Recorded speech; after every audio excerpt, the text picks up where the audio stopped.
We're going to get started here with our next speaker.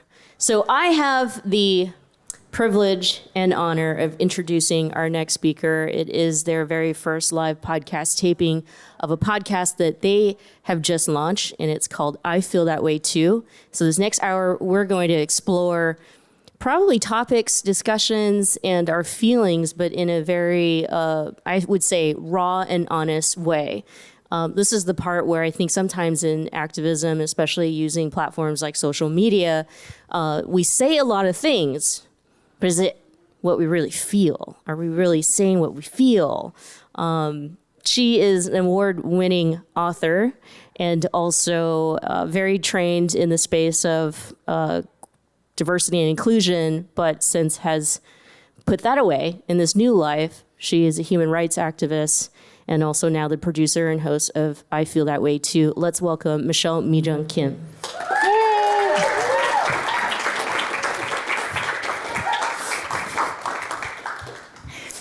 Ooh, I love the shoes. Oh, thank you. Yes, you always have. I love this whole fit. Right? Yeah. No, yes, if absolutely. I do say so myself. It's the first thing I saw, and then you look up and down, and then it gets awkward. We're looking you up and down, and it's all right. It's all right. Do it. Happy Pride. Happy Pride. That's right. That's right. Thank you. Thank you for welcoming. You look great too. This. Oh, thank you. It's my signature look.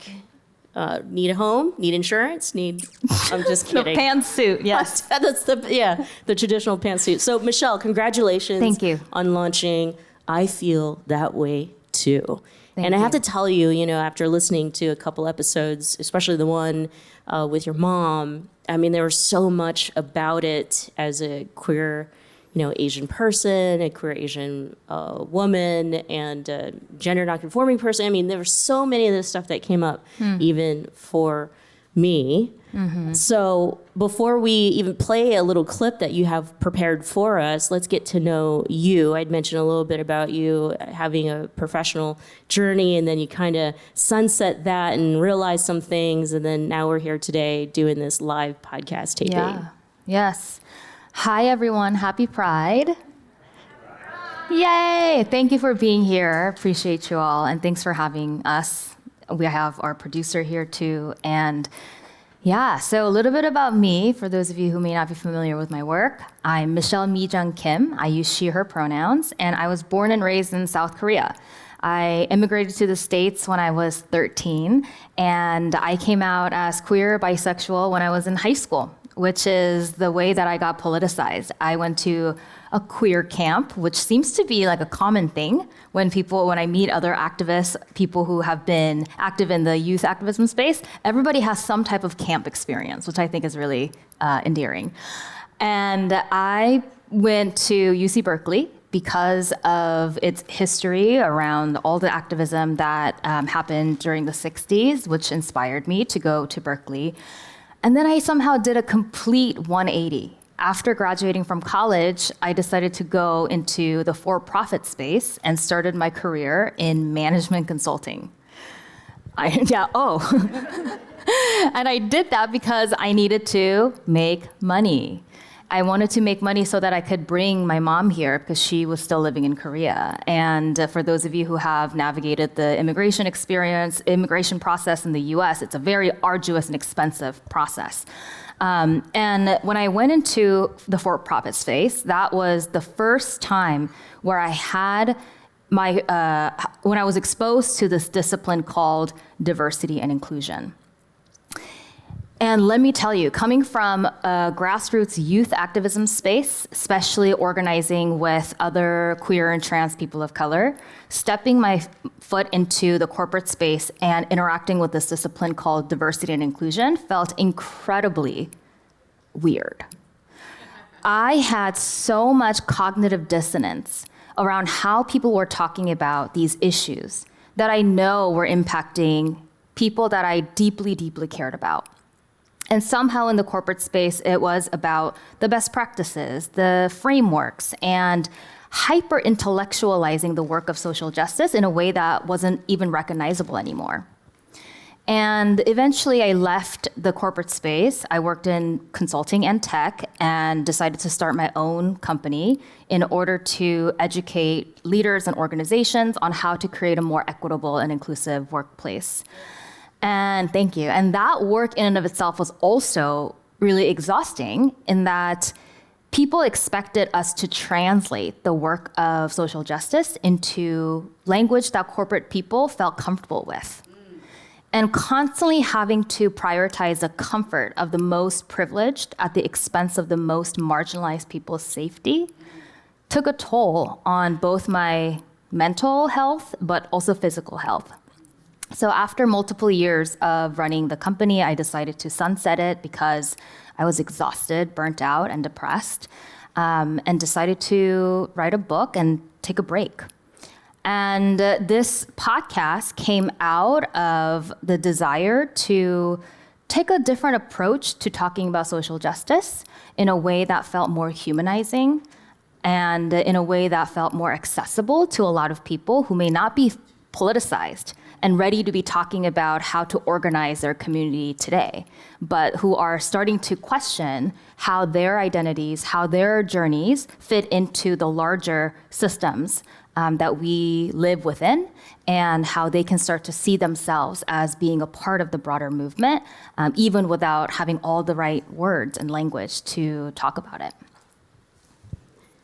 So that's a perfect setup to, the why podcast in this way to share, these themes and our feelings. And there's so many ways in which you can share. But at the same time, right, like podcasts has become a thing for a lot of people. There are so many podcasts out there. You selected this format for a very specific reason. Yeah. Well, so I'm a chronically online person. I do social media, and social media for me was almost getting to a point where I had to go with the timeline that people were expecting me to live by online that felt counter to what I was trying to do, which is slowing things down, right? I feel like the media and the social media landscape is that we talk about one huge trauma and then we forget it, and then we scroll to something else, and then we talk about another trauma, and then we move on to the next thing. And even that process, even as I was participating in it, felt violent.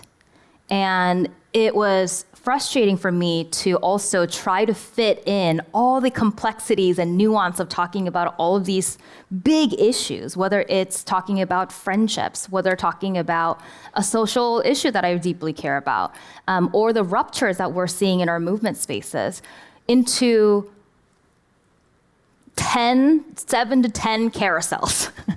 And as a writer, I felt like that format was so limiting.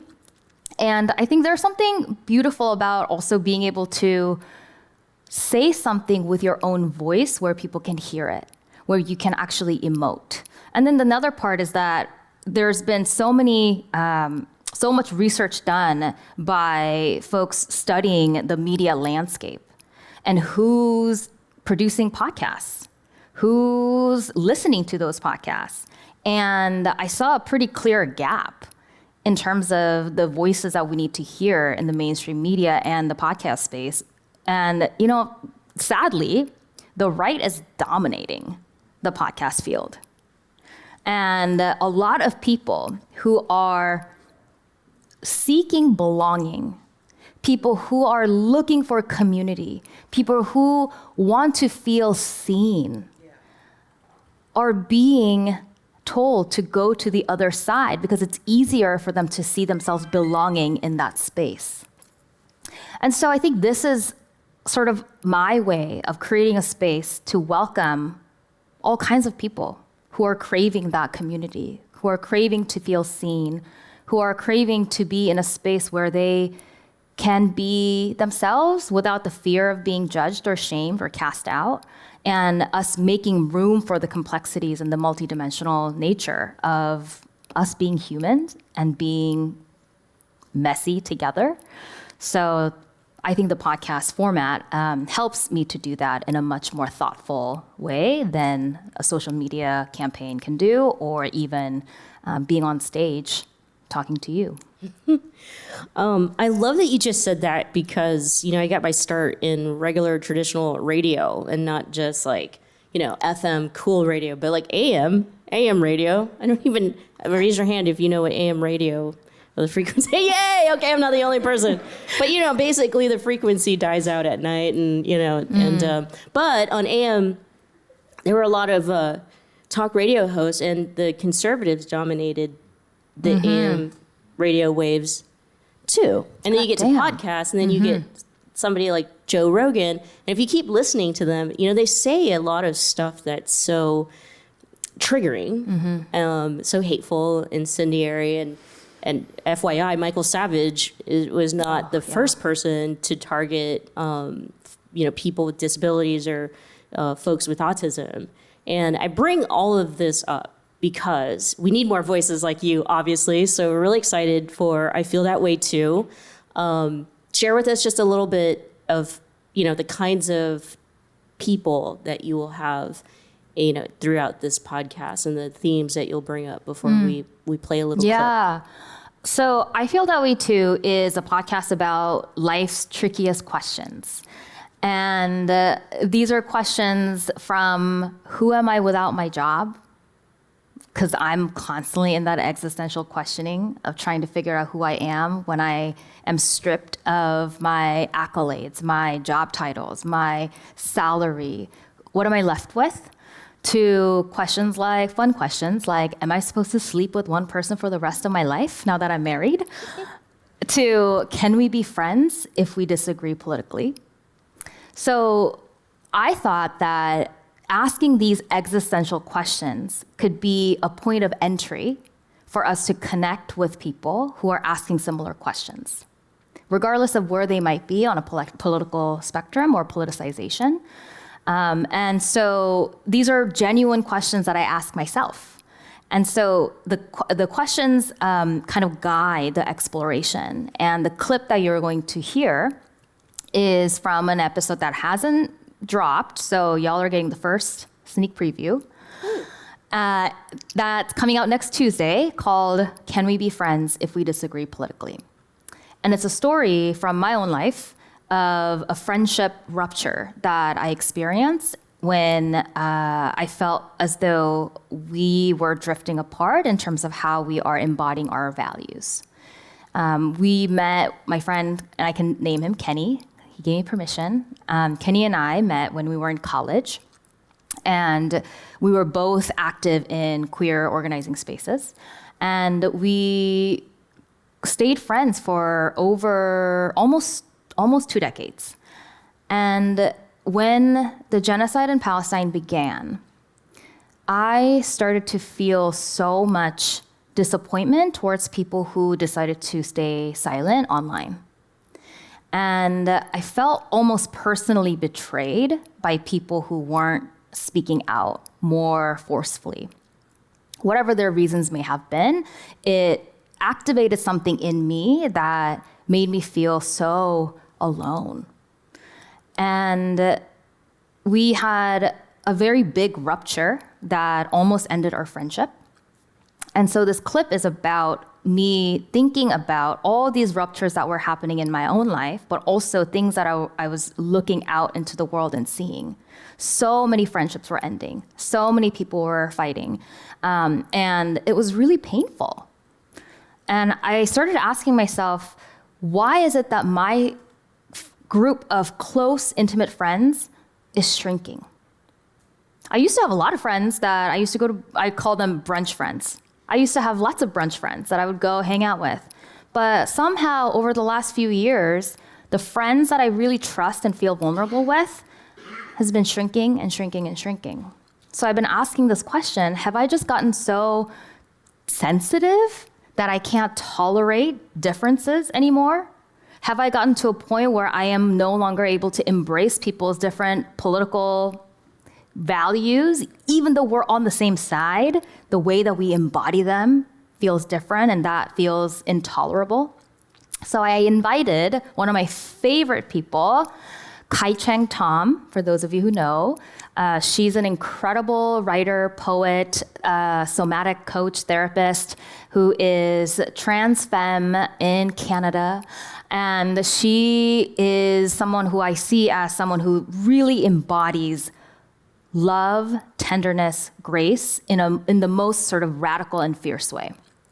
So I invited her to tell me whether I have become too sensitive and how I should deal with this problem of shrinking friend circle and all the pain that I was feeling for being disappointed in the people that I really cared about. So that's the clip, the context behind the clip that you'll hear.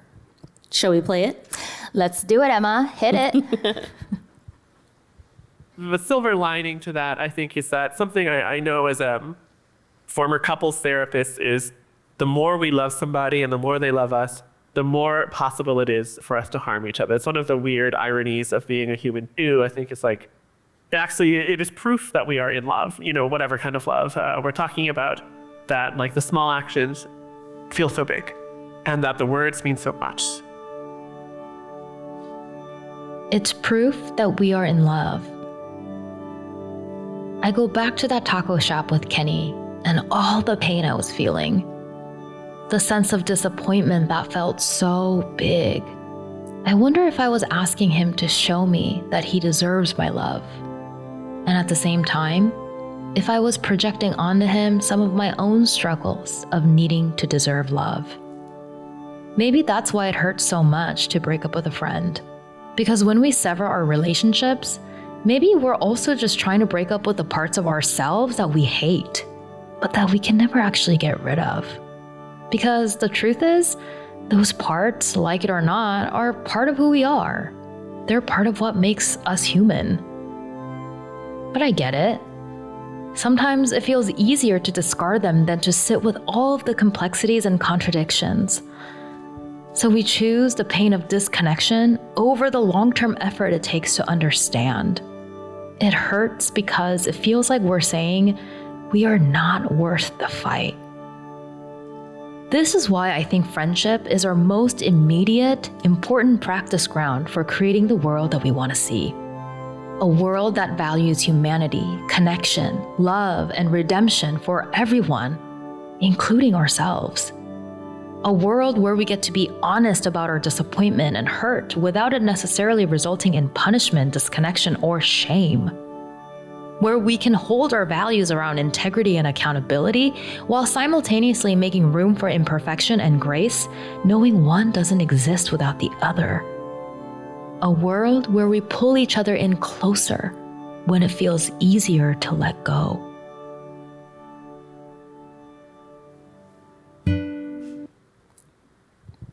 I kind of wish that you just shared the whole episode with us. I know. I'm just going to walk off stage and you guys can finish the episode. I can't wait to listen to the episode.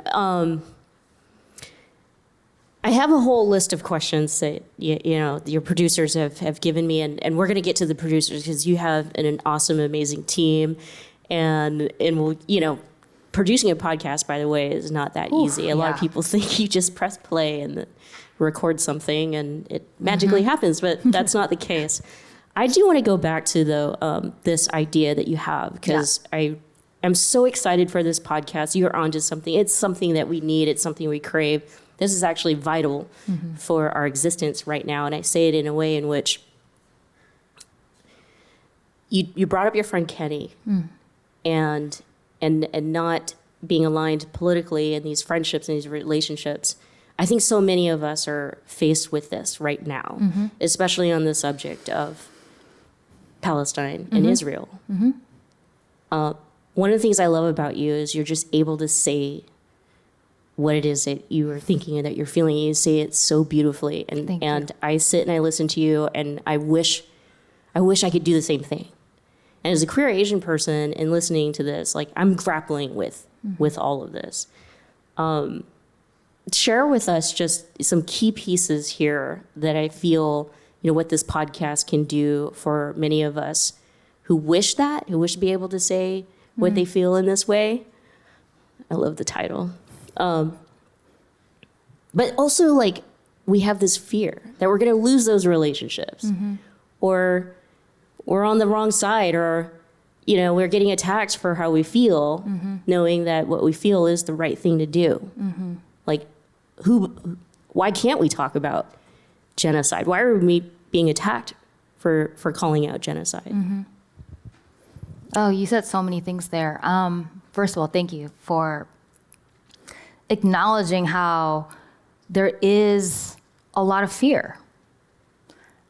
And I think there's a lot of fear because there's actually a lot for us to lose when we speak the truth that these systems don't want us to acknowledge.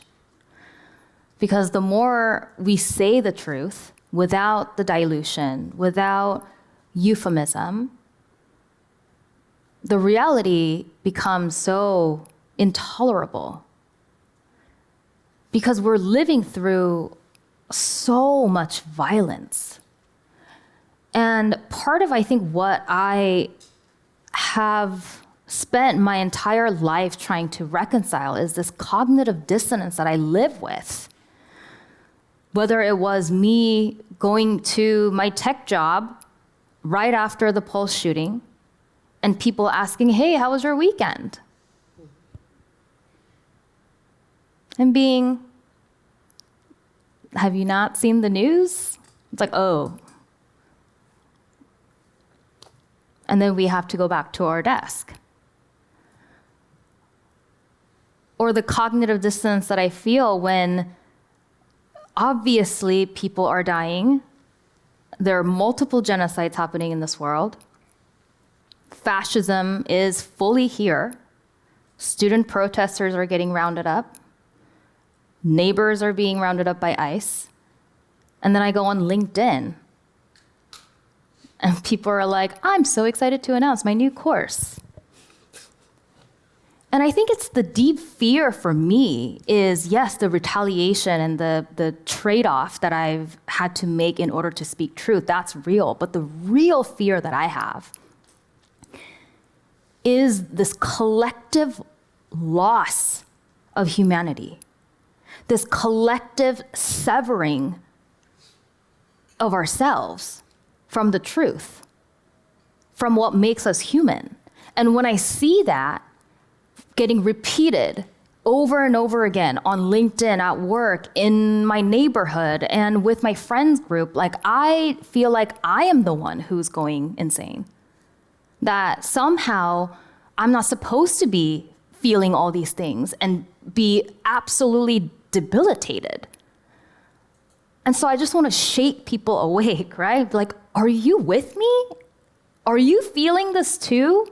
Because sometimes I don't even need you to offer me the solution. I just need to know that you are feeling this too, that you are not okay, because I'm not okay.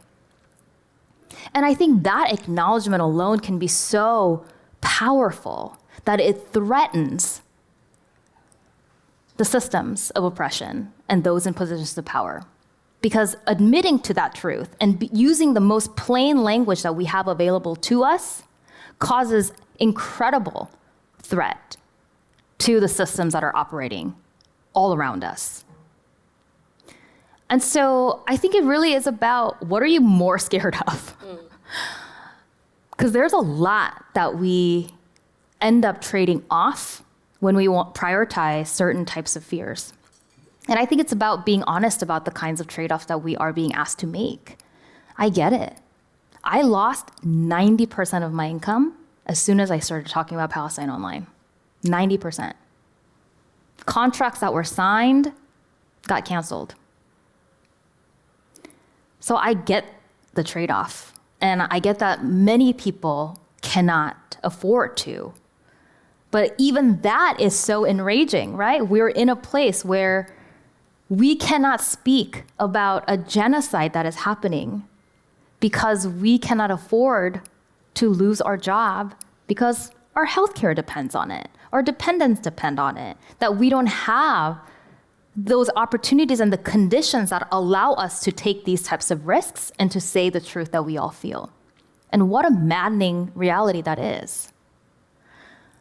So I think being able to acknowledge that all of these things are connected, that when we stay quiet of course, there is a cost to our movement, but also ourselves.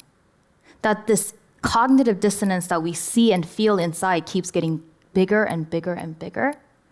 And I had to eventually take myself out of the most cognitive dissonance-inducing place, which was the for-profit workplace that I was in, because it was literally damaging me from the inside out. My mental health and my physical health just could not handle it. And I hope that when we do it together, when more of us are able to do the scary thing together, that we keep each other a little bit safer, that we de-risk when more of us participate. And that it's up to all of us, that we actually have immense power to inspire people who are in our lives, never mind society, but just people in our lives who are looking to us to see what other people are doing. So this podcast to me is, in many ways, a call to be together, to be scared together, so that we can practice courage together, build community together, be messy together, so that we can actually break out of this cognitive dissonance and be with people who keep us grounded and tell us and remind us that what we're seeing is real, and the anger and the sadness and the fear that we feel is deeply valid. Sorry, I'm crying. I mean, it's just, I'm one of those people that I felt like, that stayed, silent. And I had been carrying you in my thoughts. And then when you released this podcast, it was like one of the happiest moments for me right now, because I was like, okay, great. Michelle's just going to do this for us and bring us together. Because I never told you this, but at the height of when you were very, very vocal about genocide, and I did get calls from corporate leaders, Asian corporate leaders, who had seen our interview. I had interviewed you about your book, The Wake Up, and they were like, "You gotta talk to Michelle." And I was like, "About what? About we can't lose what we've invested in." And I know that we're talking about money. Right, and so in the episode in which, oh my God, you never told me this. No, I wasn't. I was like, I'm not gonna lose my friendship over this. Where because I already knew the answer is that you had the courage, and then you did this podcast and you showed us what that courage looked like. Right, you walked away from all of that, and you were willing to give that up, and I almost feel like, wow, you sacrificed all of that for many of us to step out of these shadows and be courageous ourselves. So that was a really long way of coming back to be like, did you sit with your producers and you were like, this is all that I'm feeling now, you come up with this format and this theme, we come up with it together, because you have a point here, you have an objective, and each episode is going to deliver something for us to take away from it. But it's a different approach where you're not up here on a platform or on the podcast schooling us or educating us or shouting at us or, taking that place of anger and hurt where you were, but you're using it as a power for us to get organized and clearly see, like, from an emotional place, we can connect it to the intellect, we can connect it to society, we can go out there when you do something. You're not politicizing us. So I'm just curious. Or maybe I am. Or maybe you are, yeah. Like how that all, came to be, where through this podcast, you really could be building an entire coalition of folks who believe in human rights, who believe in the movement, who believe in us, that we deserve to be here. Yeah. Well, first of all, I'm getting emotional because I didn't know that was happening in the background. And for me, first of all, that would not have, I don't think, broken our friendship. And secondly, I think what you did, shielding me from that request, that's an act of courage and love that I want people to understand. That took courage on your part too, to want to protect me and the work that I was doing, and that you took that responsibility on your own to kind of block that request. I also, the nonprofit that I was on the board of got emails saying that I shouldn't be on the board, that they should fire me. So I didn't know that all of these things were happening in the background. And the people that were in community with me were creating the space, the stage for me to be able to speak the truth. And I had no idea. They didn't tell me till months later that this was happening. And that they were also risking losing funders. And there were people who also hired me in the midst of all of this. That, to me, that kind of risk-taking was also sacred. And that we all have different roles that we play in this movement to make different types of courage possible. And that we can't do it alone. I can't do it just standing on a soapbox, yelling at people to do better, know better, right? That's in my work as a grassroots youth activist all the way to DEI educator in corporate America. That approach has never worked to build bridges or to build a bigger movement that is sustainable. What has worked is actually the most difficult thing is talking about the complexity, the layers, and the humanity that we all need to have to be able to see the humanity of the other person. That when you are sitting in your own shame around not speaking out in those moments, that I hope that other people who love you and care about you can hold that with you and to be able to process that with you without dehumanizing and flattening who you are and the work that you have done in your life. And I think that's the muscle that we are lacking sorely in our movement. And I'm always afraid of getting canceled, of not being critical enough, of not doing XYZ enough. And I also judge people who I feel like are not doing enough. And then the cycle continues. And I think what's so beautiful about this project and the episode that we just played is that this is actually such an urgent work ahead of us. What scares me isn't the messages that I get from white supremacists and people who are, anti-Palestine. I get those messages all the time. I've been getting those messages for years. I've gotten physical letters. I get rape threats, death threats. My mom's here, sorry. Don't be scared. That's not what I'm scared about. What scares me is when I see people go for each other's throats on our side. When I see the cancellation happening and the dragging publicly happening online from among racial justice activists or queer and trans communities. And the harm and the pain and trauma is so real, right? Like we hurt each other, we disappoint each other, and we will continue to. And I want to get to the other side together. Somehow. And that's how I stayed in the rupture with Kenny. I didn't know how we were going to get to the other side, but we had to be really vulnerable with one another around the shame that we were both feeling and the judgment that we were both carrying, and be committed to wanting to get through this rupture without disposing of one another. And somehow we found our way, but that's a rare thing. I have lost people during this time, right? And I have a lot of shame about that I couldn't make these relationships work.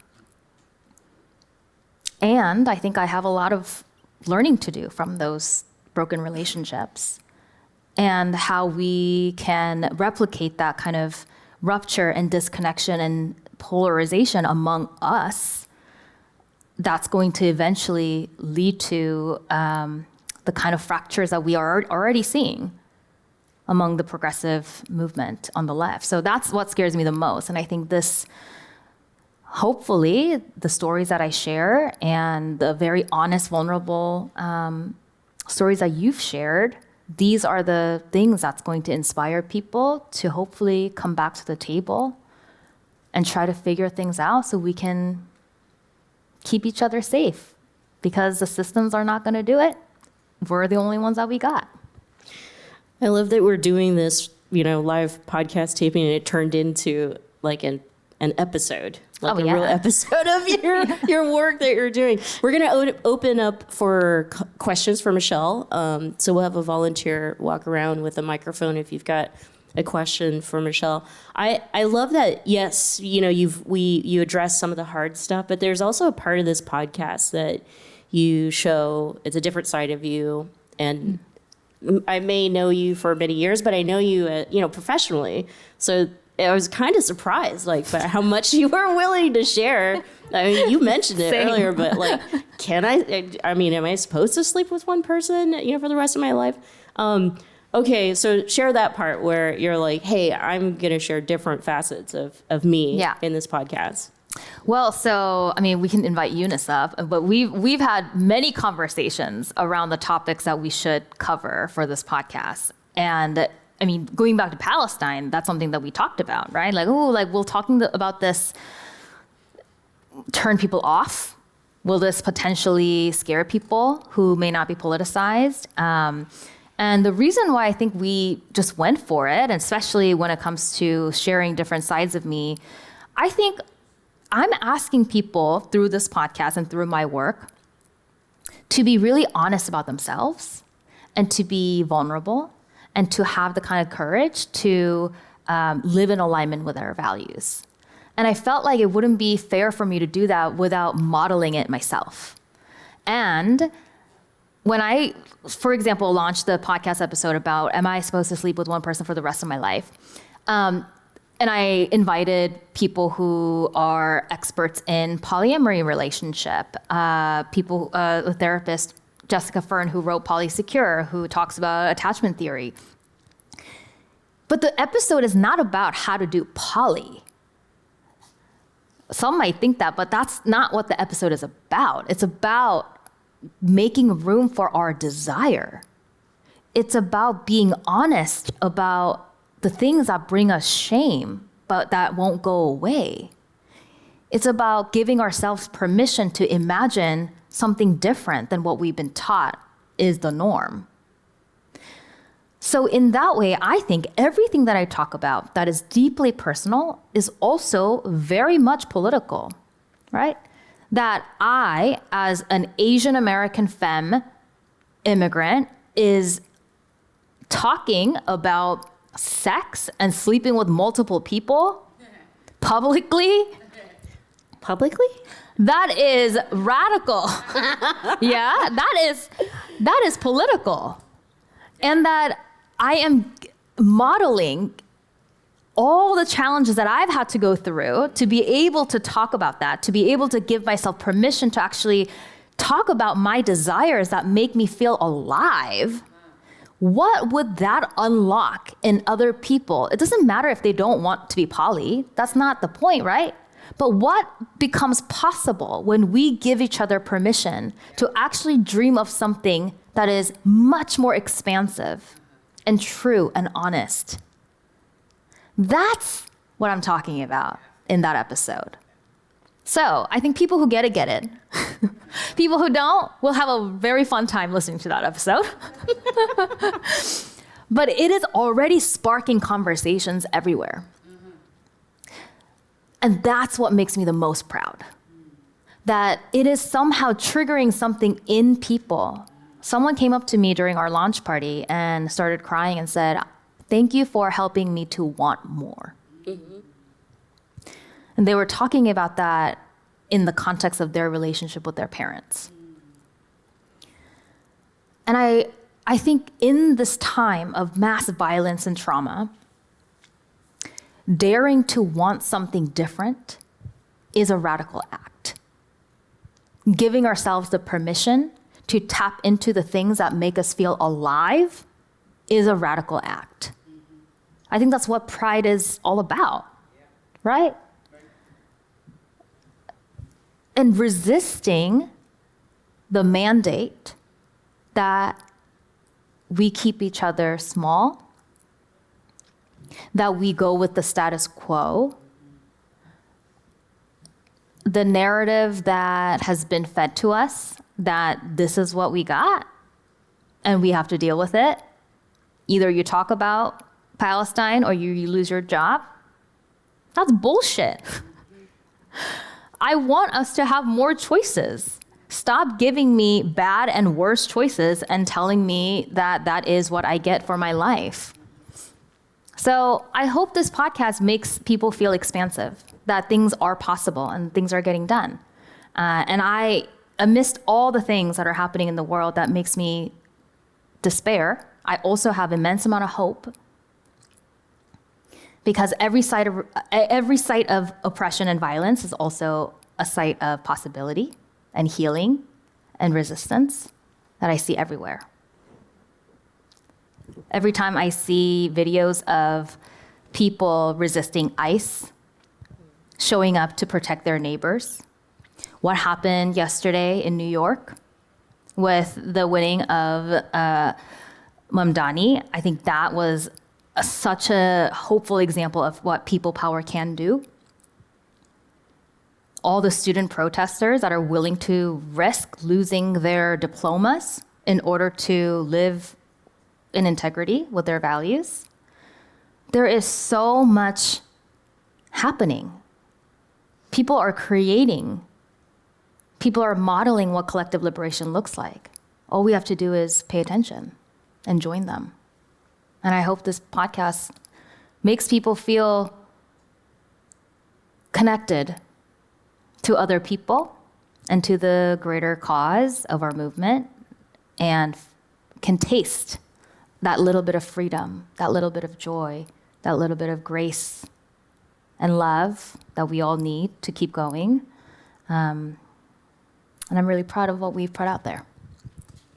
So good. It's exactly what we need. Question from the audience? I had a question. Earlier you were talking about like the experience of being online and you're scrolling through like tragedy after tragedy and like that overwhelming feeling of like, this thing is terrible, this thing is terrible, this thing is terrible, and then feeling overwhelmed by that. I think that's something that I experience really frequently. How do you move away from that into a more productive way of feeling about it? Turn off your phone. Doom scrolling is real. And I don't take this advice either. So who am I kidding? But I do think that staying informed is really important, because I think what happens on the other side is sometimes people just detach completely. And I don't think that's the way either. But I also don't think that constantly scrolling through tragic news, traumatic news, violence news one after another is also the way for us to sustain ourselves. The thing that keeps me going is actually being part of a group that is doing something to address an issue that you feel particularly passionate about. So one thing that I always tell people when they are starting to become more politicized, because the question is often, gosh, there's so much going on. There are so many issues that we need to address right now. How can I possibly make room for all of it without exhausting myself and burning out? And my answer to that is always pick one issue or pick one group that you organize with, pick one lane. Because the truth is, all of these issues connect.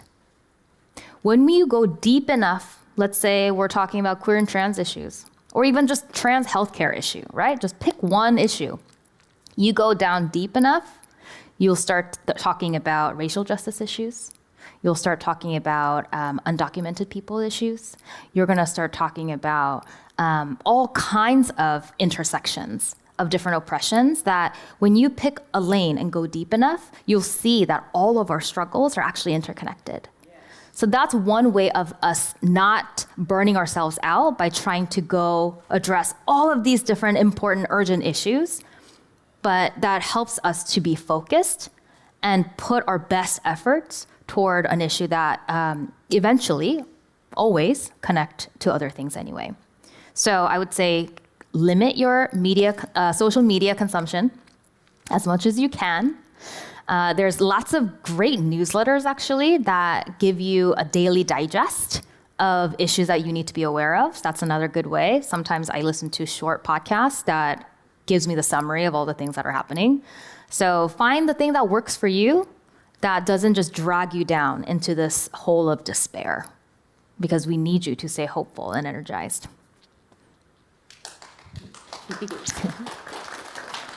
We have time for one more question. Burning. There were two Okay, questions. two. We'll take two. Because you're here. Thank you so much for being here. I love that. Wonderful. Asian here from Tokyo, and a huge generation gap. They're straight, I'm queer.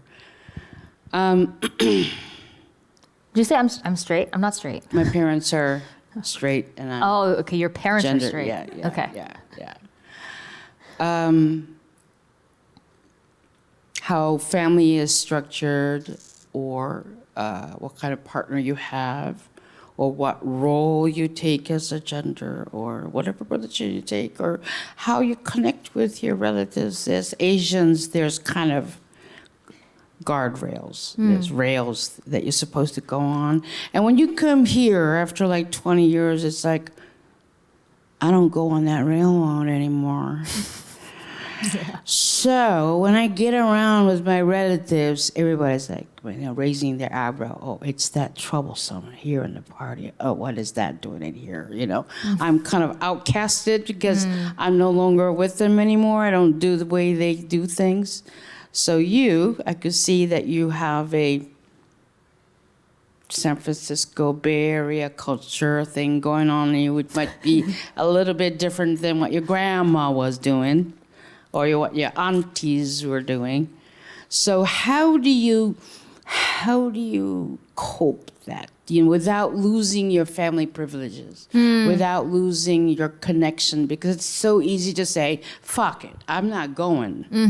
I'm going to cut you off. It's so easy to do that. Oh, yeah. Right? But then I don't want to sacrifice my children and my grandchildren from being disconnected from the heritage, which is beautiful. So you're in there. So how do you deal with it?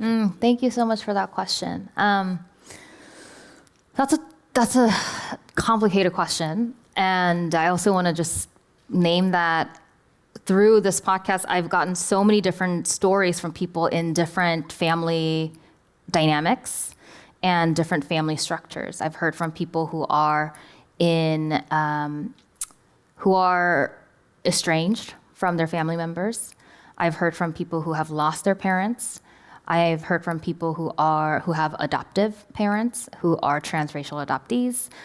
And so I can't speak to all of those different experiences. And I think there are sometimes valid reasons and circumstances that warrant much stronger boundaries and disconnection to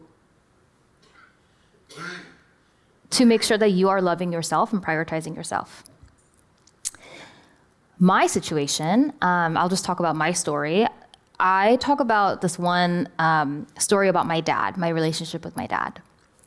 When I first came out to him as being bi, he just ignored it. He just changed the subject, and we talked about something else. I was like, okay. Many years later, I brought up the fact that I was going on a date. And he was like, oh, who are you going on a date with? And I said, oh, well, I met this girl online, so I'm going on a date with a woman. And I said, so Dad, what would you do if I ever brought a girl home? And he said, don't come home. I thought he was joking, but he wasn't. And so we just hung up the phone. And I never brought up a date again to him. But years later, I went over to his house for Thanksgiving. That's the one holiday when we all gather at his house. My dad and my mom are divorced, so the family gathers at his house for Thanksgiving. And we order from Boston Market, and we do the turkey thing. No one likes it, but we do it. And then we sit on a couch to watch a movie. That's just how we bond. We don't like talk about our lives. So we just watch TV together. And he had picked a movie for us to watch. And it was Boy Erased, which is about a gay man who gets forced to go to conversion therapy and his journey around acceptance, self-acceptance, and acceptance from his family and love. And he just, without even looking at me, he's like, I thought you might like this because about a gay person. He didn't say he loves me no matter what.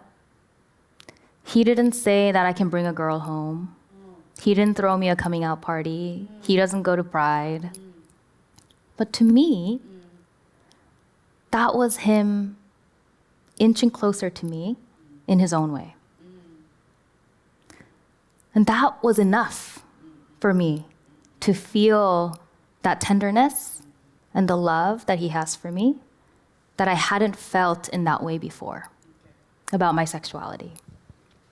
And that may not be enough for other people, but knowing him, knowing the way that he communicates his emotions, to me, that meant a great deal. And I choose to look for those moments of connection so that I don't have to choose between this binary choices that don't seem fair to me, that I don't want. I don't want to sever a relationship, but I also don't want to hide who I am from him. And that was an opening for me. And I felt really grateful for that. Episode number, which one? One. Number one. Number one. Yeah. Yeah. Unfortunately, we've run out of time, and our last speaker does need to jet out. They have a heart out, and so we're being asked to wind down. I want to give you a moment to acknowledge the amazing people behind I Feel That Way Too, because I know your mom is here. And, Yes. and she was part of an episode. Yeah. Yes, Mom. Thank Mom. you. And then, one word for us that you could leave us with to celebrate Pride, San Francisco Pride, which, by the way, this year's theme is queer joy is, no, sorry. Yeah, right? Yeah, queer joy is resistance. I keep saying, queer resistance is joy. Yeah. But that works too, right? Queer resistance is joy. Yeah. Yes. Thank you. Thank you for having us here. And creating the stage for us. Thank you, Mom. I mean, every episode I had to get in right relationship with people that I was talking about on the episode. So my mom, thank you for allowing me to tell our story, even though it was really hard. I love you. Eunice Kwan, our co-producer from Asian American Futures, who made this entire project possible. Thank you, Eunice. Yay. And our incredible co-producer, Geraldine Asu, who couldn't make it today, but I know she's going to be listening to this. She's an incredible co-partner, co-writer who helped me to tell more honest stories. And I have friends here who have held space for me as I was going through this journey. So I just want to thank everyone who showed up throughout this process, and for all of you for being here, spending time with us, and rooting for me, rooting for us, for this project. I couldn't be able to do this without any of you. So thank you. And also my mom checks every single review, and she keeps liking the same YouTube video over and over and again, and unliking, thinking that somehow helps. So please go subscribe, leave reviews, and leave us a 5-star review because my mom really wants it. She's really worried that it's gonna flop, okay?